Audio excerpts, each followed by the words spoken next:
이불이 살짝 들려지더니 누군가 제 옆에 와 잠시 후 저를 끌어안았습니다. 오늘은 왜 이러지? 아내가 먼저 이런 일은 정말 오랜만이었거든요. 아니, 거의 20년 만이었어요. 놀랍기도 하고 어색하기도 했습니다. 그런데 뭔가 달랐어요.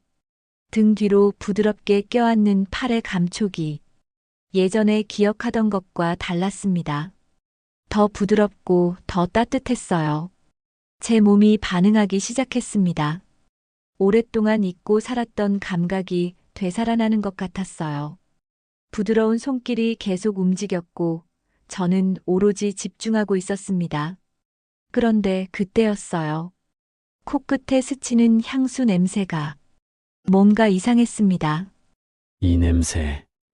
아내가 쓰는 향수가 아닌데. 순간 등골이 오싹했어요. 제 심장이 미친 듯이 뛰기 시작했어요.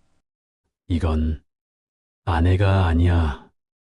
저는 황급히 옆으로 돌아 누우며 침대 옆 스탠드 불을 켰습니다. 저의 예비 며느리인 아름이었습니다. 저는 너무 놀라서 말이 제대로 나오지 않았어요. 아름이도 눈이 휘둥그레져서 저를 쳐다봤습니다. 우리 둘 다 얼어붙었어요. 이날 이후 저희 둘 사이에 일어난 일들이 궁금하시지 않으신가요? 이야기를 끝까지 들어봐 주세요. 구독 버튼을 눌러주시면 어디서도 들을 수 없는 감동적인 사연들을 들려드릴게요. 구독과 좋아요, 알람은 사랑입니다. 제 이름은 박철훈, 62세입니다. 2년 전 대기업 임원직에서 퇴직한 후 매일 똑같은 일상을 반복하며 살고 있었어요. 아침 7시에 일어나 가볍게 조깅하고 9시엔 헬스장에 가서 2시간 운동하고 점심 먹고 TV 보다가 또 저녁 먹고 자는 게 전부였습니다. 30년 넘게 일만 하다가 은퇴하니 갑자기 할 일이 없더라고요. 처음엔 여유롭다고 생각했는데 시간이 지날수록 공허함만 커졌어요. 특히 저녁 시간이 제일 힘들었습니다. 집에 돌아와도 아내와는 대화가 없었거든요. 아내 김영희는 올해 59세인데 우리 부부는 사실상 20년 전부터 남남이나 다름없었어요. 같은 집에 살지만 각방을 쓰고 아침 인사도 형식적이고 저녁엔 각자 방에서 시간을 보냈죠. 부부관계, 그런 건 이미 오래전에 끝났습니다. 아내는 제게 관심이 없었고 저도 포기한 지 오래였어요. 가끔 이게 부부인가 싶을 때가 많았지만 갈라설 용기도 없고 그냥 이렇게 사는 게 편하다고 생각했습니다. 우리 부부를 이어주는 유일한 연결고리는 아들 성민이었어요. 38세인 성민이는 중견 기업에서 과장으로 일하고 있는데 성격이 무뚝뚝하고 말이 없는 편이었습니다. 아마 저를 닮은 것 같아요. 성민이는 30이 넘어서도 결혼 생각을 안 하더라고요. 소개팅도 몇 번 시켜봤지만 번번이 안 된다고 하고 저희 부부는 우리 아들 평생 혼자 사는 거 아닌가 걱정했었습니다. 그런데 어느 날이었어요. 저녁 식사 중에 성민이한테서 전화가 왔습니다. 제가 여자친구 소개시켜 드리려고요. 그 순간 제 손에서 젓가락이 떨어질 뻔했어요. 아내도 눈이 커지더라고요. 그 주 내내 저는 기대감에 들떠 있었습니다. 그리고 드디어 예비 며느리를 봤어요. 키는 165cm 정도, 단정한 차림새에 화장은 연하게 했고 뭔가 차분한 인상이었습니다. 손에는 과일 바구니를 들고 있었어요. 안녕하세요. 이아름이라고 합니다. 목소리도 조용하고 예의 바른 톤이었어요. 허리 숙여 인사하는 모습이 참 단정했습니다. 근데 아내 반응이 좀 시큰둥했습니다. 그래요. 앉아요. 아내는 그렇게 짧게 말하고는 부엌으로 들어가 버렸어요. 저는 조금 민망했지만 어쩔 수 없었습니다. 원래 아내가 그런 사람이니까요. 앉으세요. 아름 씨. 편하게 계세요. 아름 씨는 조심스럽게 소파 끝에 앉았습니다. 굉장히 긴장한 모습이 역력했어요. 긴장 많이 했죠? 괜찮아요. 우리 편하게 지내요. 감사합니다, 아버님. 성민이는 옆에 앉아서 말이 없었어요. 아름 씨는 무슨 일 하세요? 간호사로 일하고 있습니다. 대학병원 내과에서요. 오, 간호사. 훌륭한 직업이네요. 힘들죠? 조금 힘들긴 한데 보람 있어요. 대답하는 모습이 참 차분하고 진지했어요. 눈빛도 맑았고요. 성민이가 좋은 사람 만났구나 하는 생각이 들었습니다. 식사하면서도 계속 쭈뼛거렸어요. 젓가락질도 조심스럽고 고개를 계속 숙이고 있었습니다. 아내는 옆에서 아들한테만 이것저것 챙겨주고 관심이 없었어요. 성민이도 묵묵히 밥만 먹고 있고, 그래서 제가 계속 말을 걸었습니다. 하나하나 물어보니까 점점 긴장이 풀리는 것 같았어요. 표정도 조금씩 밝아지고 웃음도 나왔습니다. 아름이가 수줍게 웃었어요. 그 모습이 참 순수하고 예뻐 보였습니다. 저는 혼자 거실에 앉아 생각했습니다. 참 착한 아이구나. 성민이가 잘 만났어. 그때만 해도 저는 몰랐습니다.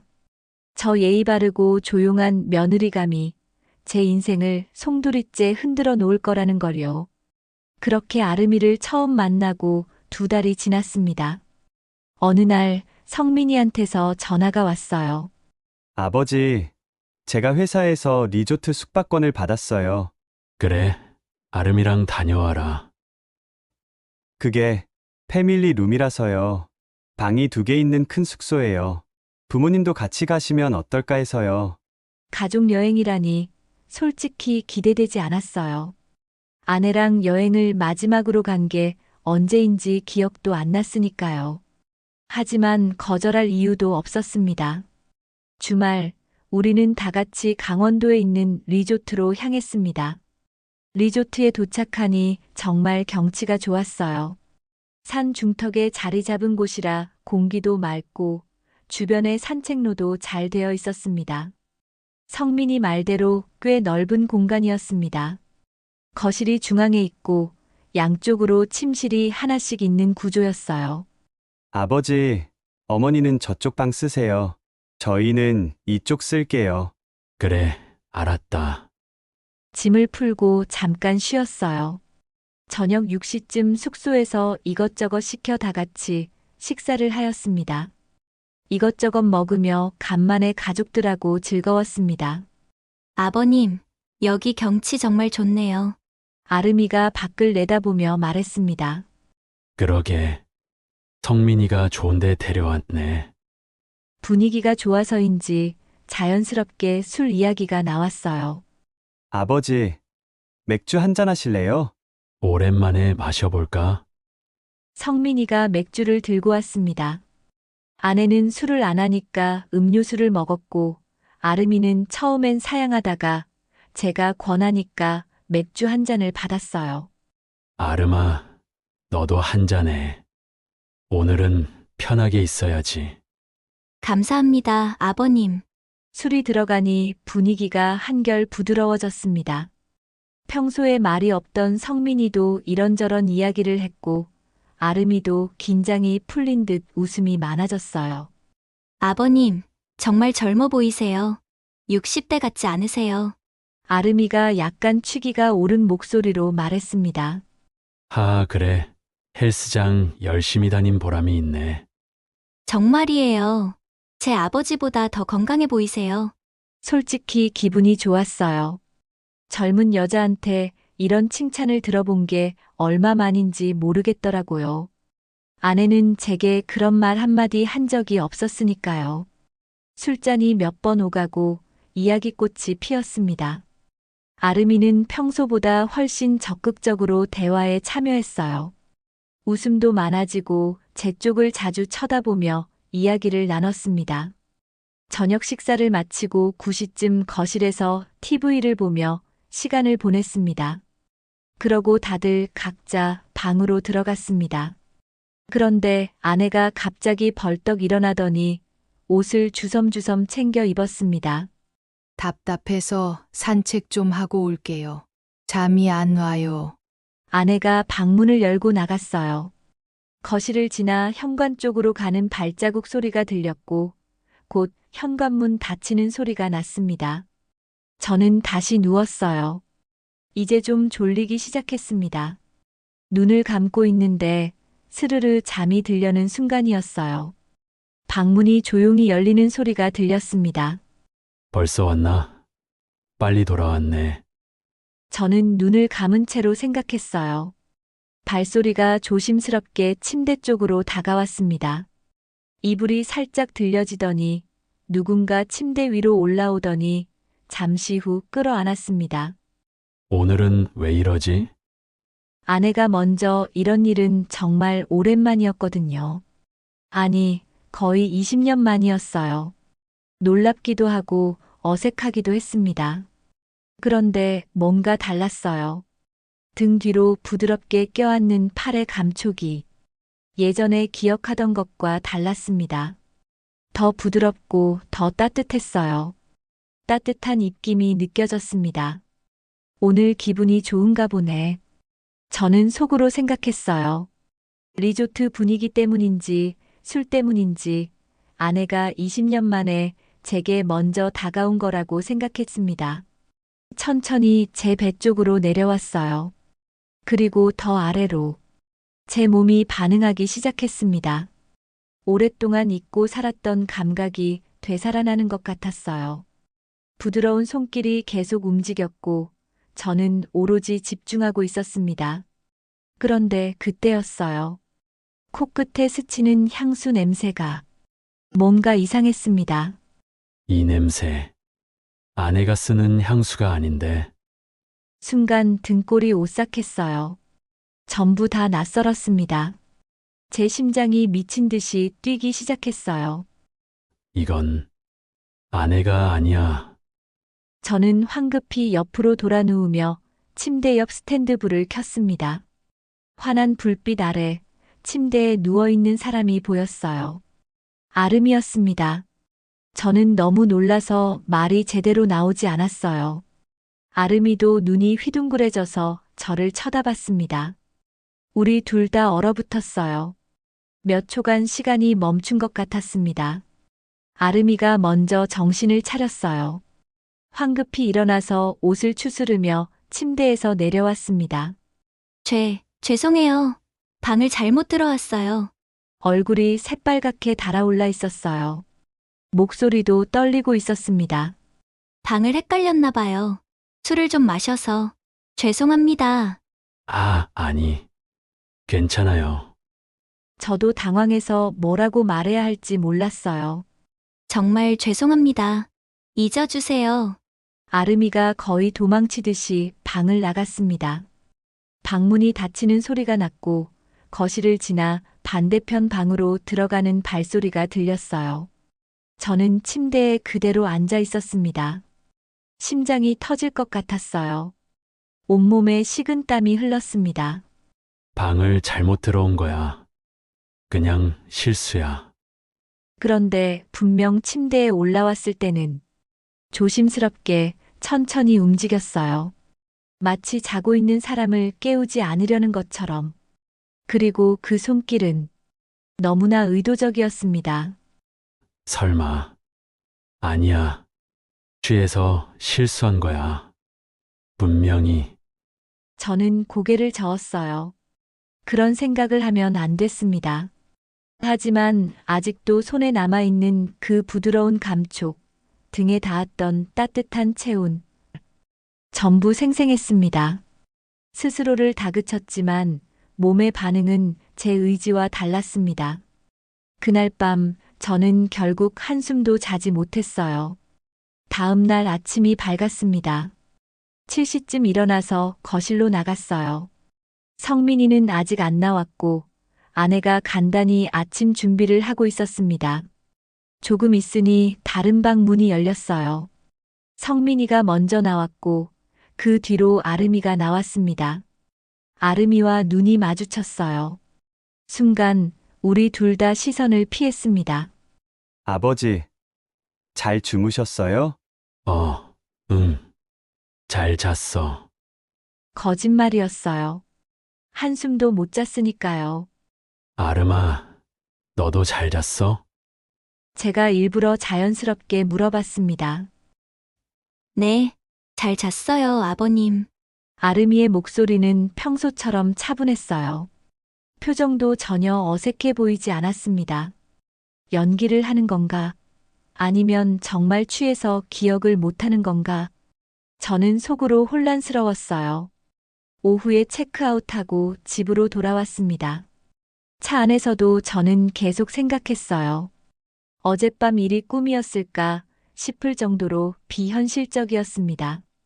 리조트에서 돌아온 후 일주일이 지났습니다.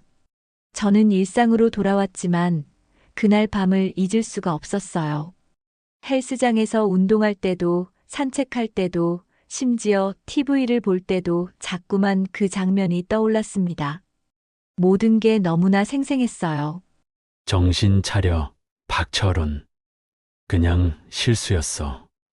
아름이도 취해서 방을 헷갈린 거야. 스스로에게 수없이 다짐했지만 밤만 되면 그 기억이 되살아났습니다. 열흘이 지난 어느 날 오후였어요. 성민이한테서 전화가 왔습니다. 아버지, 이번 주말에 신혼집 도배해야 하거든요. 아름이가 직접 하고 싶대요. 돈도 아끼고 싶고, 우리 손으로 꾸미고 싶다고. 그런데 제가 급하게 출장이 잡혔어요. 토요일 새벽에 출발해서 일요일 밤에 들어와요. 그럼 도배는 어떡하고? 그래서요. 아름이 혼자 하기엔 힘들 것 같은데, 아버지가 좀 도와주실 수 있으세요? 순간 제 심장이 빨리 뛰었어요. 아름이와 단둘이 신혼집에서 거절할 명분이 없었어요. 아니, 솔직히 말하면 거절하고 싶지 않았습니다. 괜찮을까? 단둘이 있어도. 하지만 동시에 가슴 한쪽이 두근거렸습니다. 20년 만에 느껴보는 설렘 같은 것이었어요. 토요일 아침 아내에게 말했습니다. 여보, 나 오늘 성민이 신혼집 가서 도배 좀 도와주고 올게요. 그래요. 다녀오세요. 아내는 무심하게 대답하고는 자기 일을 계속했어요. 관심도 없었습니다. 초인종을 누르니 아름이가 문을 열었어요. 아버님, 오셨어요? 머리는 뒤로 묶었고 화장기 없는 얼굴이었어요. 그런데도 예뻤습니다. 많이 힘들겠다. 내가 도와줄게. 감사해요, 아버님. 혼자 하려니까 막막하더라고요. 거실로 들어가니 이미 준비가 되어 있었어요. 벽지, 풀, 도구들이 정리되어 있었습니다. 우리는 함께 벽지를 떼어내기 시작했습니다. 생각보다 힘든 작업이었어요. 오래된 벽지는 잘 떨어지지 않았고 풀이 굳어서 긁어내야 했습니다. 아버님, 힘드시죠? 아니야, 괜찮아. 이 정도야. 작업 도중 아름이가 수건으로 제 이마에 땀을 닦아줬어요. 갑작스러운 행동에 저는 움찔했습니다. 땀이 많이 나셨네요. 응. 고마워. 짧은 침묵이 흘렀어요. 우리 사이에 묘한 긴장감이 감돌았습니다. 다시 시작할까요? 그래. 가까운 거리에서 함께 작업하다 보니 자꾸 몸이 부딪혔어요. 팔이 스치고 어깨가 닿고 리조트에서의 그날 밤이 자꾸 떠올랐습니다. 오후 1시쯤 거실 벽지 작업이 끝났어요. 우리는 거실 바닥에 비닐을 깔고 앉아서 짜장면을 먹었어요. 도배 풀냄새가 나는 빈집에서 바닥에 앉아 먹는 짜장면이었지만 이상하게 맛있었습니다. 아버님, 정말 감사해요. 혼자였으면 못했을 거예요. 별 말씀을. 이런 것도 못 도와주고 뭐 하겠어. 성민이는 이런 거 잘 못해요. 손재주가 없어서. 그래, 그건 나한테 안 닮았네. 아버님은 뭐든지 잘하시는 것 같아요. 아름이의 말에 기분이 좋아졌어요. 오랜만에 누군가한테 칭찬을 듣는 것 같았습니다. 식사를 마치고 조금 쉬었어요. 창문으로 햇살이 들어왔습니다. 조용한 빈집, 둘만의 공간. 갑자기 아름이가 말을 꺼냈습니다. 아버님, 응? 저 말씀드릴 게 있어요.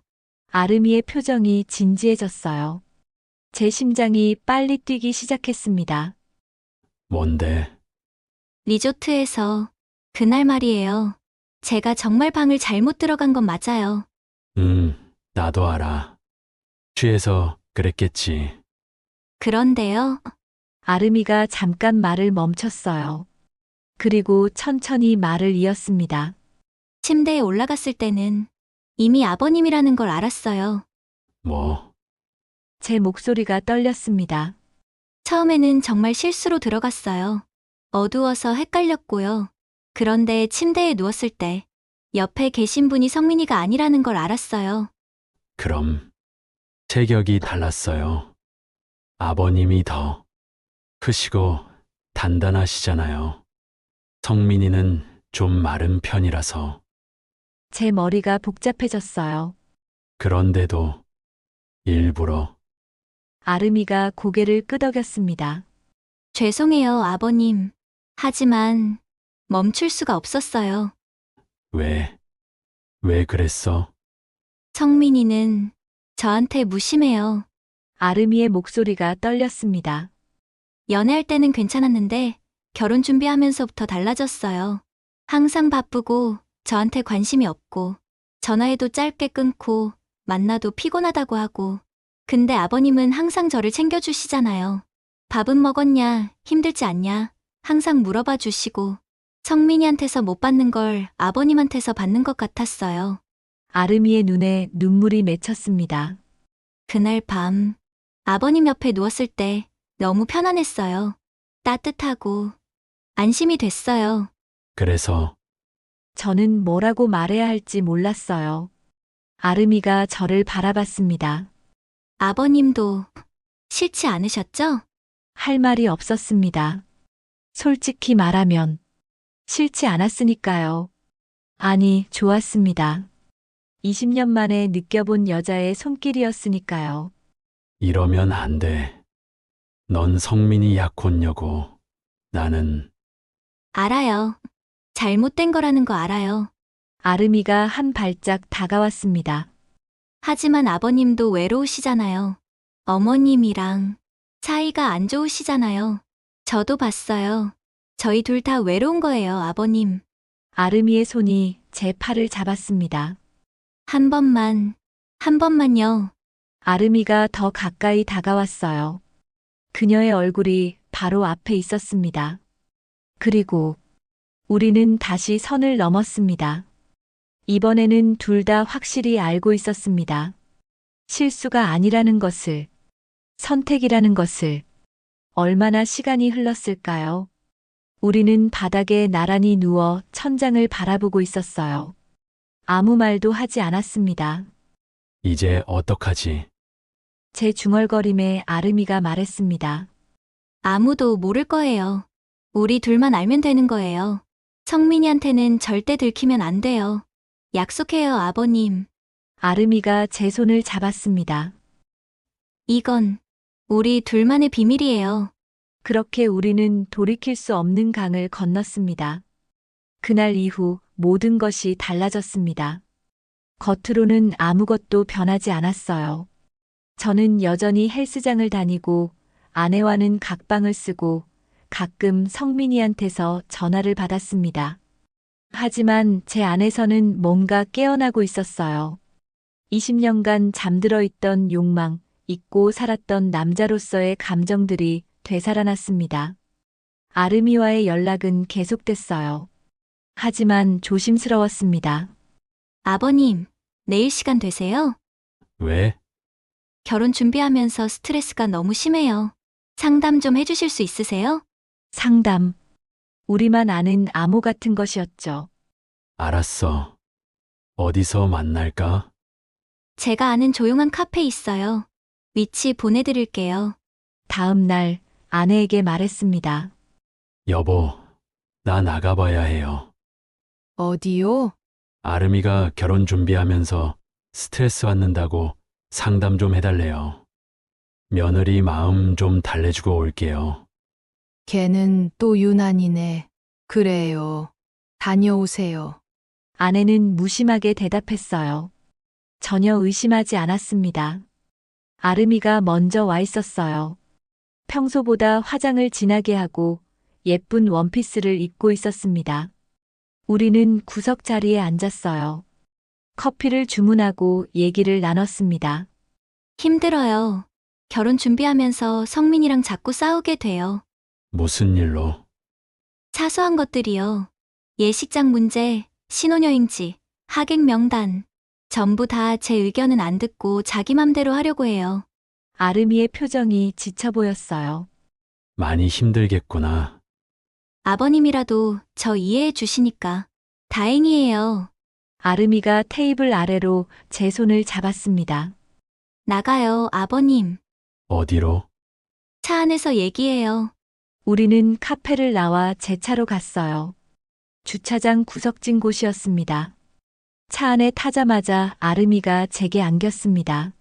보고 싶었어요. 아름아, 저만 그런 거예요? 아니야. 솔직한 대답이었어요. 저도 아름이를 생각하고 있었으니까요. 차 안에서 우리는 서로를 확인했습니다. 1시간쯤 지났을까요? 다음엔 언제 볼 수 있어요? 모르겠어. 조심해야 해. 알아요. 그래도 자주 보고 싶어요. 나도. 그렇게 첫 만남이 있었고 그 후로도 계속됐습니다. 일주일 후, 이번에는 다른 핑계였어요. 아버님, 예물 고르는 거 같이 봐주실래요? 성민이랑 가면 되지 않아? 성민이는 관심도 없고 아무거나 사라고만 해요. 아버님 안목이 좋으시니까 같이 봐주세요. 백화점에서 만났습니다. 보석 매장을 둘러보고 실제로 예물 반지도 골랐어요. 이거 어때요, 아버님? 예쁘네. 내 손에 잘 어울려. 그럼 이걸로 할게요. 결제를 마치고 나왔어요. 점심 같이 먹을까? 좋아요. 백화점 안 레스토랑에 갔습니다. 조용한 룸이 있는 곳이었어요. 여기 경치도 좋고 음식도 맛있어요. 식사하면서 이야기를 나눴습니다. 결혼 준비 이야기, 신혼집 이야기. 식사 후에 잠깐 쉬어갈까요? 여기 위층에 잠시 쉴 곳도 있어요. 아름아, 1시간만요, 아버님. 거절할 수 없었어요. 아니, 거절하고 싶지 않았습니다. 호텔 방에서 우리는 또다시 선을 넘었습니다. 아버님, 이렇게라도 자주 보고 싶어요. 조심해야 해. 들키면 안 들켜요. 우리가 조심하면 돼요. 그렇게 우리의 은밀한 만남은 계속됐습니다. 세 번째 만남은 신혼집에서였어요.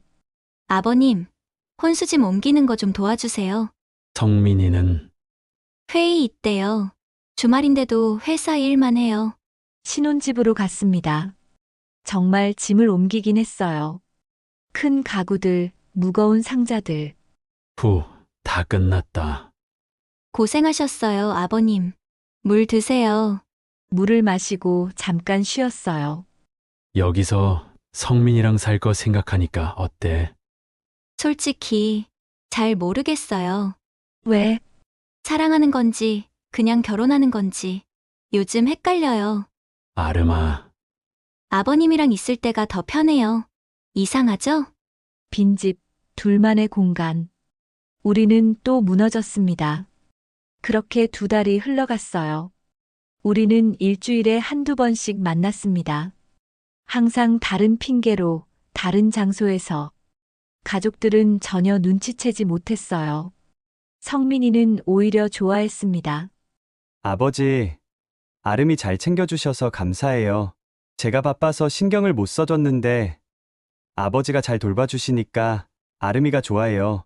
아들의 말에 가슴이 찢어질 것 같았어요. 미안하다, 성민아. 하지만 입 밖으로 내지는 못했습니다. 아내도 모르고 있었어요. 아니, 관심이 없었습니다. 아내는 20년간 날 외면했어. 아들도 나한테 관심 없어. 나도 행복할 권리가 있지 않아? 그리고 무엇보다 아름이와 있을 때가 행복했습니다. 62세에 다시 느끼는 사랑 같은 것. 아니, 사랑은 아니었을 거예요. 하지만 적어도 살아있다는 느낌은 확실했습니다. 그래도 결혼식 전까지만 가능한 일이라고 생각하기로 하였습니다. 하지만 결혼식이 다가올수록 조급해졌습니다. 이제 2달 남았어. 1달 남았어. 2주 남았어. 마지막이 다가오고 있었습니다. 결혼 일주일 전, 우리는 마지막으로 만났어요. 아름이가 울고 있었습니다. 이제 정말 끝이에요? 그래야지. 아버님을 못 보면 어떡해요? 가족으로 볼 수 있잖아. 그게 되겠어요? 되게 해야지. 우리 둘 다. 아름이를 꼭 안아줬습니다. 제 가슴도 아팠어요. 고마웠어, 아름아. 너 덕분에 내가 다시 살아있다는 걸 느꼈어. 저야말로요, 아버님. 아버님 아니었으면 전 결혼도 못했을 거예요. 이렇게라도 사랑받는 느낌을 받아봐서. 우리는 오래 껴안고 있었습니다. 그것이 마지막이 될 거라는 걸 둘 다 알고 있었어요. 결혼식은 성대하게 치러졌습니다. 많은 하객들이 왔고 저는 단상에서 축사를 했어요. 떨리는 목소리로 며느리를 칭찬하고 두 사람의 행복을 빌었습니다. 말을 하면서도 가슴 한구석이 무너지는 것 같았어요. 한 달쯤 지났을 때 성민이한테서 전화가 왔어요. 아버지, 왜, 무슨 일이야? 저희 아이가 생겼어요. 그 순간 제 심장이 멎는 것 같았습니다. 뭐라고? 병원에서 확인했어요. 8주 됐대요. 전화기를 든 손이 떨렸어요. 8주. 빠르게 계산해 봤습니다. 결혼하고 이제 1달 반. 그러면 임신은 결혼 직전이나 직후. 아버지, 좋은 소식인데 왜 말이 없으세요? 아니다. 축하한다, 성민아. 정말 잘 됐구나. 감사해요. 아버지, 할아버지 되시는 거예요. 전화를 끊고 한참을 멍하니 앉아 있었어요. 그 의심을 떨쳐낼 수가 없었어요. 다음 날 아름이한테서 문자가 왔습니다. 아버님, 들으셨죠? 축하해. 감사해요. 그리고 한참 후에 또 문자가 왔어요. 걱정하지 마세요. 신혼여행 때예요. 제 손이 떨렸습니다. 아름이는 제가 무슨 생각을 하는지 알고 있었던 거예요. 알았어. 몸 조심해. 네. 그리고 이제 정말 안녕이에요, 아버님. 잘 지내라. 그것이 우리의 마지막 개인 연락이었습니다. 그 후로 아름이와 저는 철저히 거리를 뒀어요. 가족 모임에서만 만났고 단둘이 만나는 일은 절대 없었습니다. 시간이 흘렀어요. 돌잔치, 두돌 가족 모임. 저와 아름이는 가족 행사에서만 만났습니다. 서로 눈을 제대로 마주치지 않았어요. 일부러 피했습니다. 3년이 지난 지금도 마찬가지예요. 며느리는 좋은 엄마가 되었고 성민이는 바쁘지만 나름 좋은 아빠였습니다. 저는 그저 평범한 할아버지로 살고 있어요. 가끔 가족이 모일 때면 아름이와 시선이 마주칠 때가 있습니다. 그럴 때마다 우리는 재빨리 눈을 돌려요. 하지만 그 짧은 순간에 모든 걸 확인하죠. 우리만 아는 비밀. 아무도 모릅니다. 아내도 아들도 손주도. 그 뜨거웠던 2달을 아는 건 저와 아름이 뿐이에요. 지금도 가끔 생각합니다. 후회하냐고요? 솔직히 모르겠어요. 잘못된 일이었다는 건 압니다. 하지만 그 2달이 없었다면 저는 그냥 텅 빈 노인으로 살다 갔을 거예요. 지금도 여전히 아내와는 각방을 씁니다. 대화도 없어요. 하지만 적어도 제 안에는 뭔가 남아 있습니다. 한때는 뜨겁게 살아 있었다는 기억. 누군가에게 필요한 사람이었다는 느낌. 그것으로 충분합니다. 끝까지 들어주셔서 감사합니다. 좋아요와 구독 부탁드립니다.